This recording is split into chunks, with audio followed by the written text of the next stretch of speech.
Hey, Michael Church with Crawlspace Ninja, and today I've got a special guest on the phone with me. His name is Jason from North Carolina, and he's going to tell us his cat urine vapor barrier experience. So stay tuned.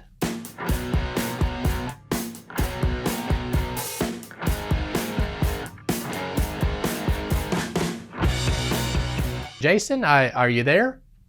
I am here, Michael. That's great. Well, again, I really appreciate you helping us out with this video. You know, there's a lot of misinformation out there about what causes the cat urine odor and crawl spaces and all that sort of thing. So I loved that you and I came across each other. And how did you find us again? Well, I was searching on the web for information about that very problem, the cat urine odor in the crawl space, because we've had that problem.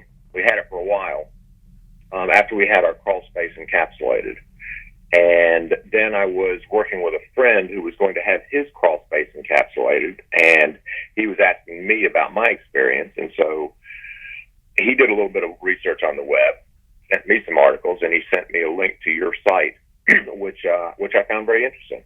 Okay, now this is on the crawlspaceninja.com website. It's one of the articles we posted about, I believe it was about crawl space odors in general, and then it also discussed the cat urine odor. And I remember you wrote something on there that got my attention. You basically was trying to tell me a little bit about what had happened with you and all that. Can you give some explanation for the viewers about your experience with your own crawl space and some of the things that happened and led you to finding out about us?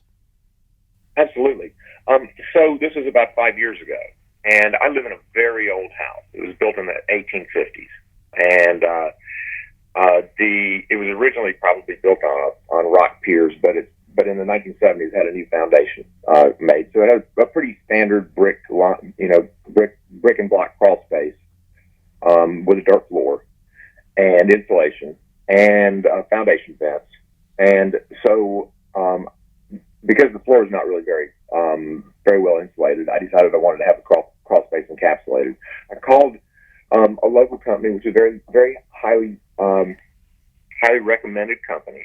And to their credit, I thought they were very professional. They were very prompt.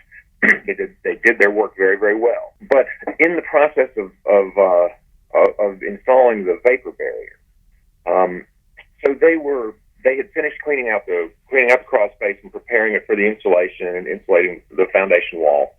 And so then I was there, and they were laying out the crawl space vapor barrier in the yard to cut sections of it, and they're rolling it off these large rolls.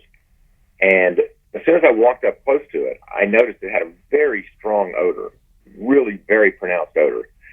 And I had mentioned it to the guy who's rolling it out, and he says, well, I said, this stuff has a really powerful smell. And he says, yeah, it does. It smells like cat urine. And I said, like, really? So is it going to smell like that when it's under the house? And he said, well, yeah, it probably will for a while. Oh, wow. Oh, wow. So this is in the yard while they're cutting it up to put in so it's not even made its way in the crawl space yet. And you can already, I assume, I don't know how tall you are, but I assume you're 5 to 6 feet off the ground, and you can smell this odor coming from the crawl space. Is that right? That's right. And, I've worked with, because of things that I've done professionally over the years, I've worked with plastics at various points. And I understand that plastics, especially recently manufactured plastics, often will off-gas, various types of chemicals that were used in the processing of the plastic. Right. And so that's what I was imagining that it was, and I still believe that's what it was. Basically, they installed it under the house, and immediately, like day one, there was a really powerful odor of smelled like cat urine coming up from the crawl space into the house. Oh, wow.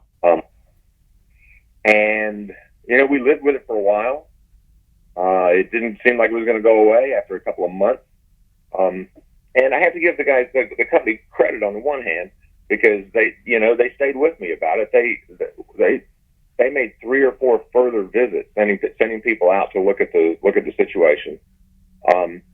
And they installed a dehumidifier, and they even eventually installed a radon evacuation fan.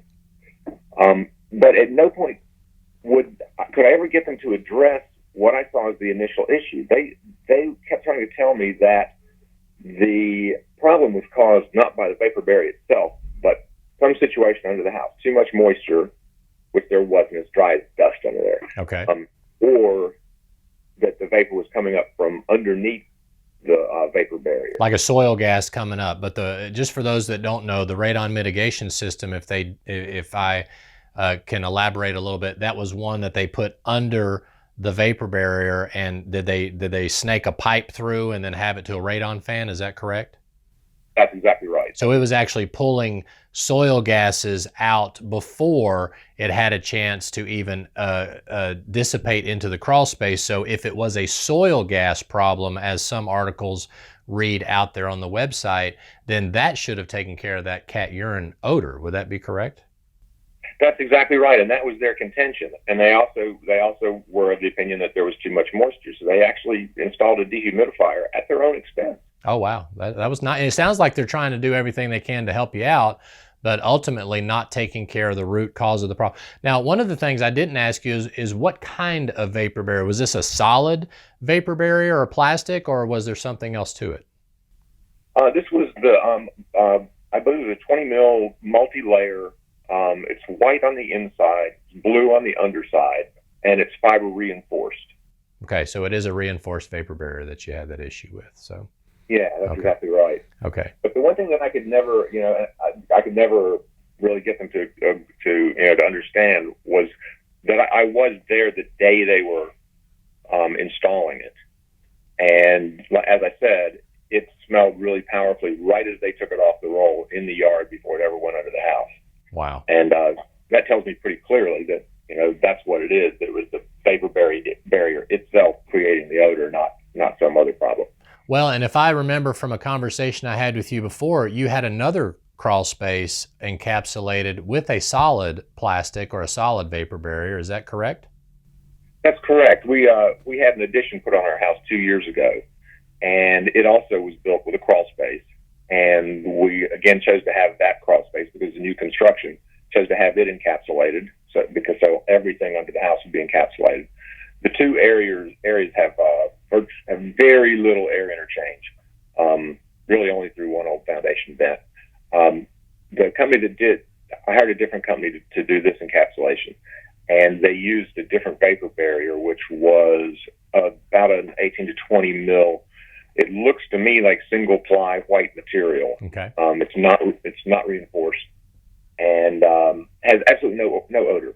No odor at all. I was there when they were installing it. No odor now. It's been under the house for 2.5 years. Absolutely no odor. So it's not blue on one side or white on the other. It's just a solid piece all the way through. That's the way it looks to me. It's white on both sides and seems to be, if it's a multi-ply, they're pressed really tightly together and there's no reinforcement. It looks like a single ply to me. That's right. Okay. Well, that's great information. And again, Jason, I really, really appreciate you sharing that information because there's a lot of misinformation out there, and you certainly don't want to invest all this money in your crawl space only to create an issue like this. I mean, I can't even imagine what you and your family have had to live with, a cat urine smell. I had this lady tell me she'd rather smell mold than cat urine. So, it's pungent. It's a very unpleasant odor. And part of our issue is that being a 160-year-old house, the floor is not a modern floor. It doesn't have a subfloor. It just has tongue and groove planks, which have shrunk over the years. So we get more air from the crawl space into the living area than might be normally expected in a normal house. Right. That's very true. So that's made the problem really, really way worse than it might have been. But nonetheless, I think even with a normal crawl space, if there was an odor that powerful in the crawl space, it would be coming up into your house. Well, according to the smart people, 50% of the air in even modern crawl spaces can make its way up into the living space, either through the imperfections in the subfloor, the penetrations through the HVAC, the electrical, the plumbing, and even the HVAC unit itself that's not properly sealed can draw air into the home. So you certainly don't want a cat urine odor accessible underneath your house. And I really appreciate you, Jason, sharing that information. And hopefully this will help other homeowners avoid that. And would it be safe to say that if the first crawl space company had used a solid or a non-cat urine vapor barrier, would it be safe to say that you might have hired them to do the addition? Oh, absolutely. Because like I said, their workmanship was top notch. You know, and their follow through was great. Other than the fact that I feel like they wouldn't really seriously understand the actual problem. But yeah, had they used a different vapor barrier, I certainly would have rehired them to do the second space. Well, that's great. Well, I appreciate you telling us, Jason, and I'm so sorry you had this issue. And we hope that this helps you, the viewers out there, understand a little bit more about the vapor barriers that are on the market. And again, I'm not saying all reinforced vapor barriers cause this issue. I'm sure there's some inexpensive ones and there's some great ones, but just be careful what kind you choose, which is why we only sell the solid vapor barrier and we only use the solid vapor barrier so that we can just know we're not going to have this issue in the future. And I appreciate you watching this video, and if you like the video down below and send us some comments, or if you'd like to be one of our guests on our channel, we've now got an Ask a Ninja page, and I'm going to put a link down in the description below so you can fill that out if you'd like to be interviewed on our YouTube channel and share your story with the world. We'd sure appreciate it. And Jason, again, thanks for joining us, and I hope you make it a happy and blessed day. Thanks for watching.